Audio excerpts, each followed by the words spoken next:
How are we doing, ladies and gentlemen? My name is Wolf, and welcome back to episode 7, I believe, of the Ultimate Survival Guide for Path of Exile. I guess Betrayal, Delve, Betrayal, somewhere around there. We're 11 days away from Betrayal, so it kind of screws me a little bit, because, like I wanted to cover Masters and stuff, but then, it's getting removed, so there's not any real point to covering Masters and that sort of stuff. So I can still do a little bit of like explanation and stuff on them if you do want me to.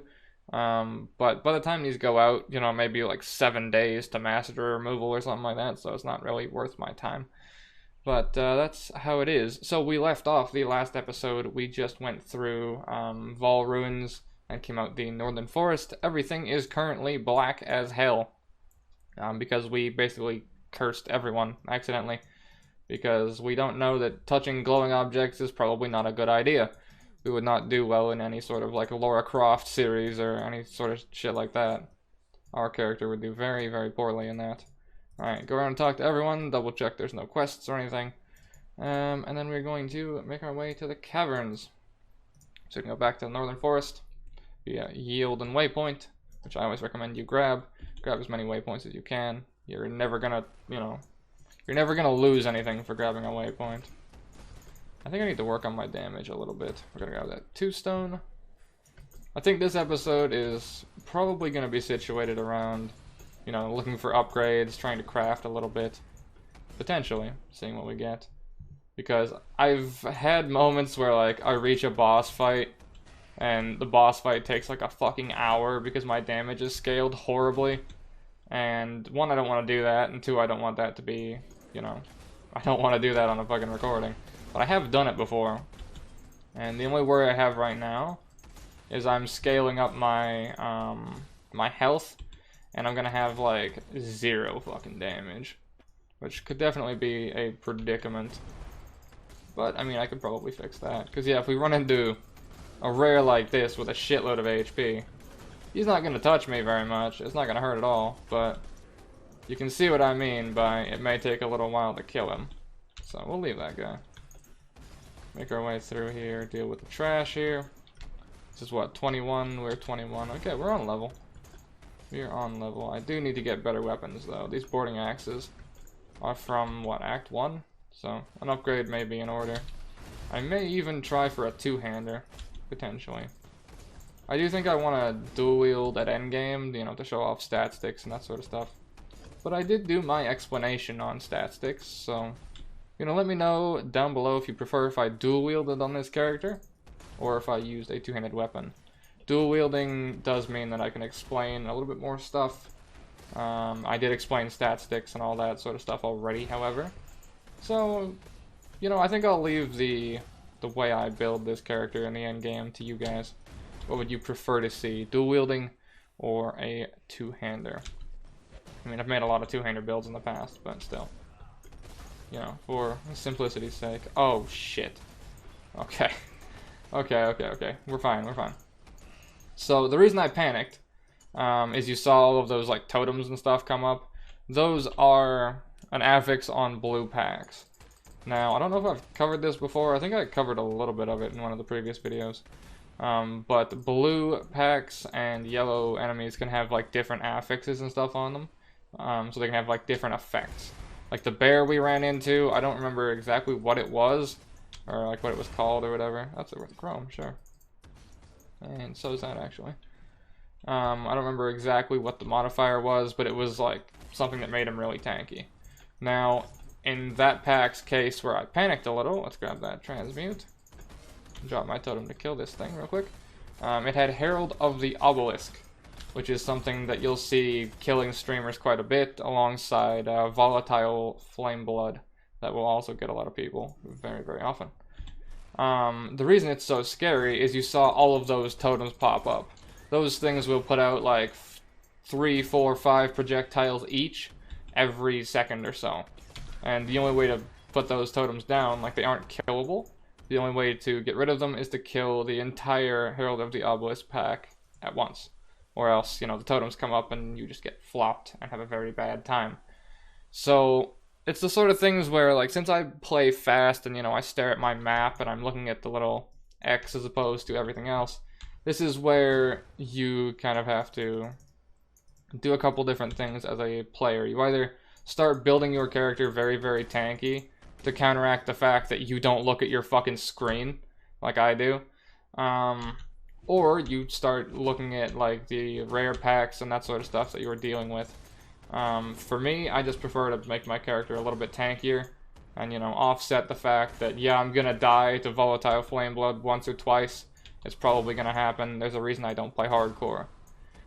There's kind of a meme on my stream, which is every time I die to some stupid shit, the entire chat will just say, "Hey Wolf, why don't you play hardcore?"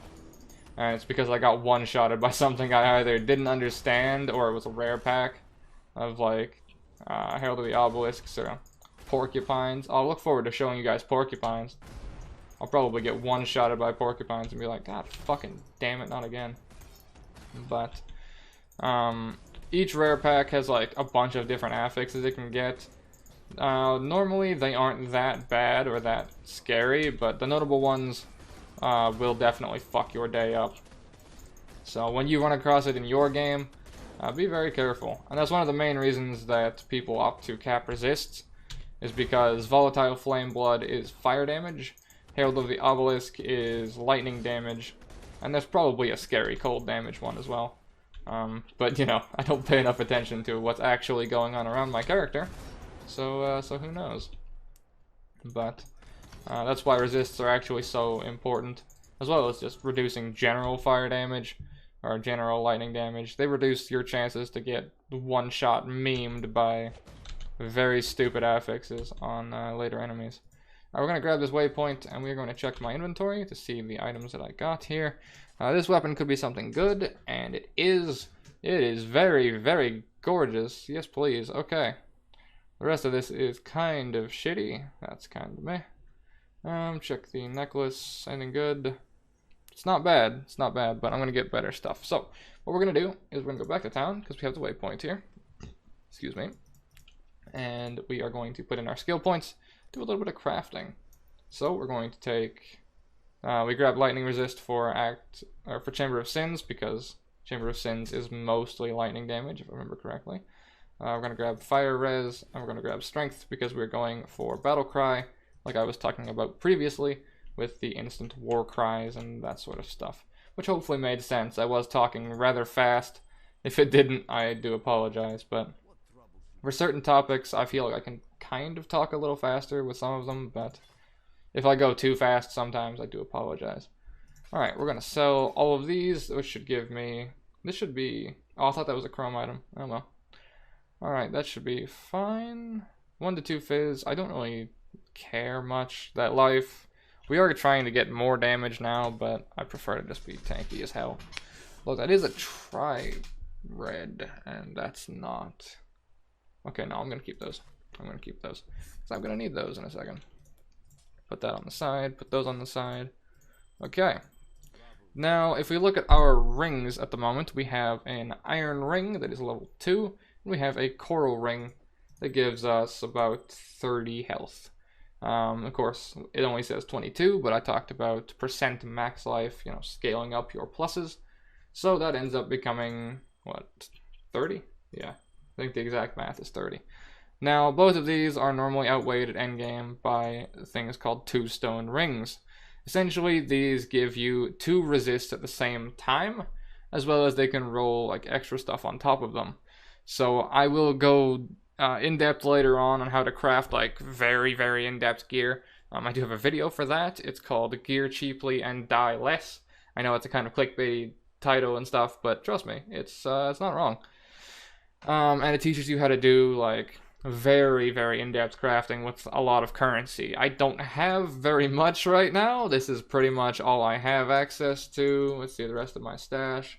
Augments. Okay, that's doable. I can basically pray for something good and see what we end up with. So the reason why 2 stones are so good is because you can get the implicit on it, which is resists here. Can be either fire cold, lightning fire, you know, cold lightning. It can be any of them. We have fire cold and fire lightning here, which is pretty decent. You know, tailor that accordingly to whatever you need, whatever resists you need.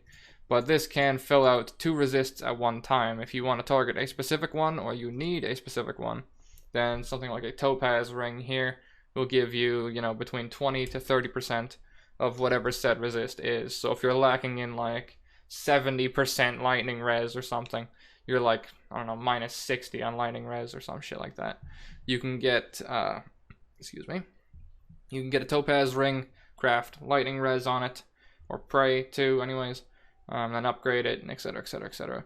And you can get like upwards of 60% lightning res on a good item if you roll correctly, maybe even 75%. There was actually a trick in Delve before it got nerfed that you could get like 100% resist rings. It was pretty fucked, but that got nerfed very, very quickly and removed entirely, so those are legacy items now. But yeah, there's a reason 2 stones are used quite often, and it's because it gives you 2 resists at one time. Now, we're going to craft these with Orbs of Transmutation and Orbs of Augmentation.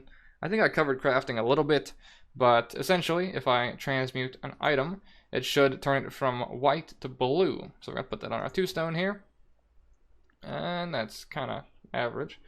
But that gave us 2 separate modifiers. We have accuracy and light radius, as well as lightning damage to attacks. I don't really give a shit about either of those. I would have preferred max life or resist or something like that. Added lightning to attacks is okay. Would have probably preferred physical, but it's whatever. Considering I don't really have much, and these are just added bonuses to what I was already going to use, I'm not going to argue. So we're going to transmute the other one and get +5 maximum energy shield. Okay, that's fucking horrible. But I do have this Orb of Augmentation here for a reason. God, saying currency names takes an eternity. Orb of this, orb of that, fucking, oh god. Okay, anyways, so if we hold Alt on said item, if you're on console, I know a lot of you are looking forward to the PS4 release. I have no clue how you're going to bring up this menu, but it exists, I promise you. If you hold Alt on said item, you can see it says prefix, prefix mod glimmering. That means there's an open suffix slot, because you can have 1 of each on a blue level item. So this Orb of Augmentation is going to add a suffix guaranteed. Now later on, when you're doing high-end crafting, you can use that to you can go and look at like a list and see exactly what you can roll and try and like force it in different ways and that sort of stuff. But in our case, we're just gonna throw on an augmentation and just fucking pray. And the lightning resist. Okay, that's not actually bad. That turned out a lot better. This item is kind of meh, but this one's better. That's better. Okay, so we're going to put this on in a second. I'm going to open my defenses panel. You'll see I am 42 across the board. If I put on this, that is 57, 66. We put on this one, we are 70, 55, 66. Now the cap is 75% before adding any like stupid shit to it. You can get like items that push your cap forward by like 1 or 2% or something like that. I think I've had upwards of 90% fire res, like over cap at one point. But that's from like unique items and build specificity. Is that a word now? That's a word now. Build specificity. Fuck it, you know what I mean. Yeah, so the cap is 75%. Try to aim for that. And I'm in Act 1, level 22. And I almost have capped fire res and almost capped lightning res. People aren't allowed to tell me they're in like Act 5 and don't have cap resist anymore before they even kill like the Act 5 end boss. Like if I can do it in Act 2 in solo self-found, you can do it. I promise you. Look around, grab 2 stones, please. Grab 2 stones, craft them. It's really not that hard. As you can see, my resists are pretty good, and my character is currently fucking immortal. So, trust me, if I can do it in solo self-found, you can do it in a normal league. Okay, now with that being said, we have a couple changes to do. This weapon is incredible. Do I have a fusing? No, I don't. Oh, that could be kind of annoying. Okay, now, the reason why I say this weapon is incredible is because it's increased physical damage. Okay, that's a percentage modifier. It also has added physical damage. Now, those multiply on top of each other. Well, I don't think increased multiplies, but essentially it adds the added fizz and then it multiplies it with the increased amount to give me a 30 to 76 weapon as opposed to 16 to 31.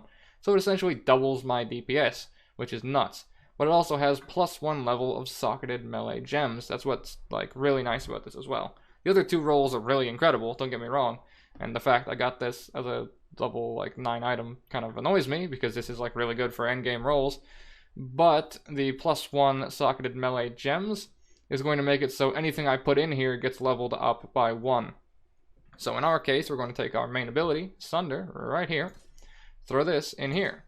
And you'll see underneath, I mean, I'm going to try and point to it in real life, but you'll see underneath the line of level 3 there on Sunder, the third line down, you'll see +1 level from item. So it's level 3 with a +1, so it's effectively a level 4.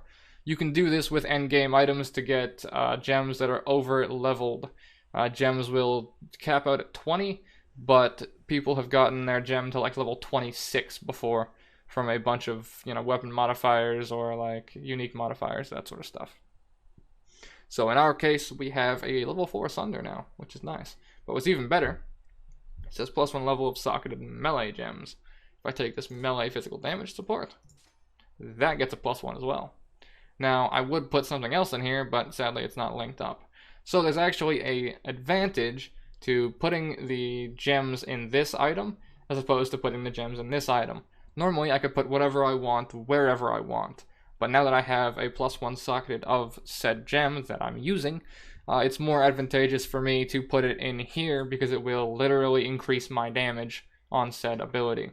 So now we get to weigh which item we want to keep and which item we want to throw away. And I want to toss this side weapon, it looks like, for the reason of, remember I talked to you before about stat sticking and that sort of shenanigans.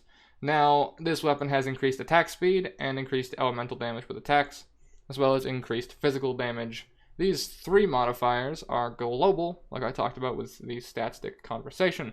Go back to a previous video, I believe 3 or 4, if you don't remember that.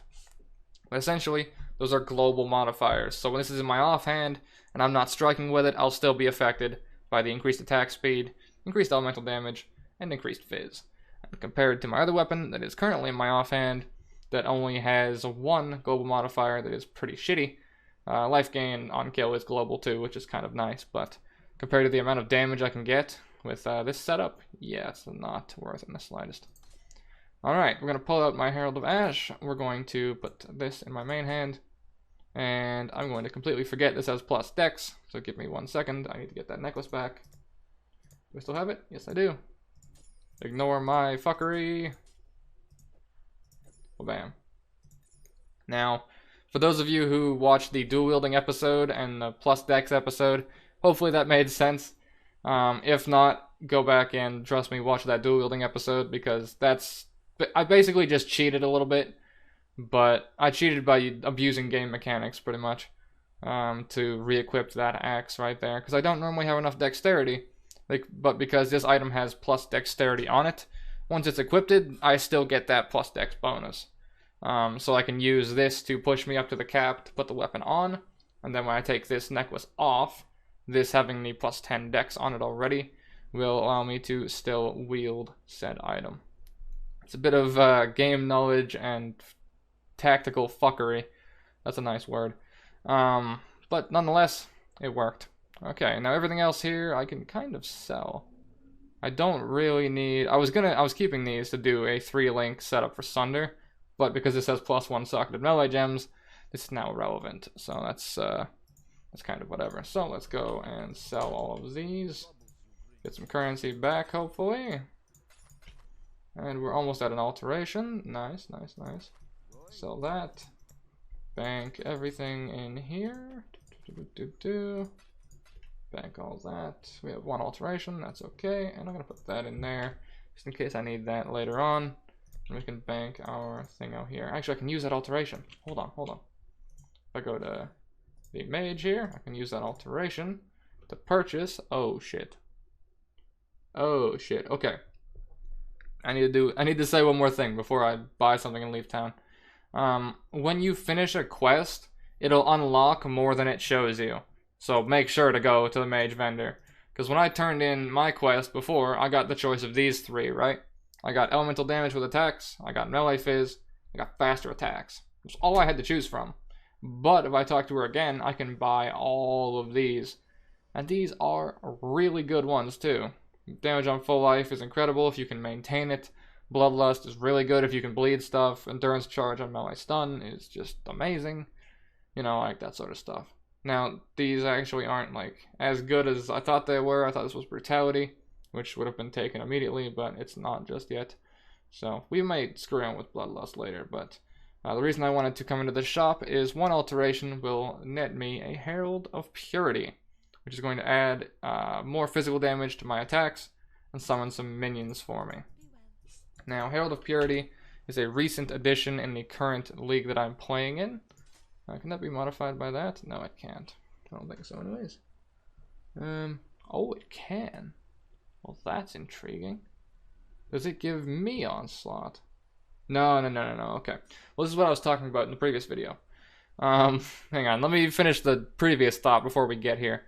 Herald of Purity is used in some builds because of the added physical damage to attacks. The minions give you kind of a shield wall-esque type of thing.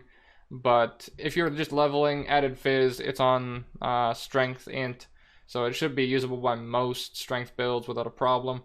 And it's pretty decent. It was added in this current league, so we're still toying with it and messing with it and that sort of stuff.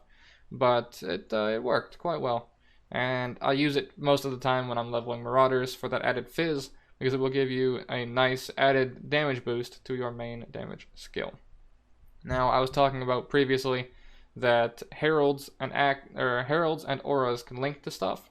In this case, it can link to onslaught support, which I never honestly knew, but it doesn't actually give me onslaught. It will give the minions onslaught, so it really doesn't matter for it upping the mana reserve by 2%. I mean, for 2%, I don't really care, do I? Not really, no. Not really. Can I? Hang on, this doesn't work, does it? Yeah, no. Okay, so it's just for the minions. It's 2%, whatever. I'll leave it on. There's no real loss there. So let's go back to the caverns I think we were in. I believe so. Yeah, this looks kind of familiar. Is my old area still open? Yes, it is. And it's dead because servers are being DDoSed. But anyways, let's turn on all of our heralds here and make our way deeper in here with our new weapon. Oh my god, that attack speed is horrible. Oh, that feels awful. Well, on the bright side, it kills things faster. Kills things very quickly, but oh. I wonder, okay. I'm playing this, you guys are watching this. Can you feel this attack speed too? Oh, you can see it there, that's for damn sure. Oy, oy, oy. But this is where the trade-offs start to come in, right? Trading off attack speed for it being, you know, maybe 1 to 2 sunders per trash pack, as opposed to the, I think it was like 3 or so before. I'm gonna grab that. I don't think I'm gonna be able to put it on, but I'll grab it nonetheless. But I'm actually curious about that, because I know I can feel the attack speed. But let me know if you guys can, like, through the video, because that'd be weird, voice crack included. But that would be a little bit odd, but still cool at the same time, right? That would be very, very intriguing. Anything from you? I'm not gonna be able to kill it in time, am I? Hey, we killed it. Okay, so that was a tormented martyr. There's things called tormented spirits. They're essentially like a loot goblin, if you ever played Diablo or anything like that. You kill them, they drop a bunch of stuff, and that's pretty much all it really is. There is one other thing, is if they walk through a rare or a blue pack, they can give them added modifiers or something. So remember how I was talking about volatile flame blood and all these stupid modifiers and stuff? Yeah, if a tormented spirit walks through one, they get even worse. So I normally don't fuck with the spirits, I just leave them be. But, you know, if you want to kill them, then go for it. I've found that just letting them be and going my own way is, like, faster. Because I spend, like, way too much time having to deal with the spirits in the aftermath and that sort of stuff. It's just not worth. But I have gotten uniques and stuff from them before, so, you know, kill accordingly. Yeah, about 2 slams, jagged foil, 77 dex. I'm gonna leave that on the fucking ground. Ooh. Oh, that could be good. Let's grab that. Alright, that is a strength base mace that I can equip at level 24.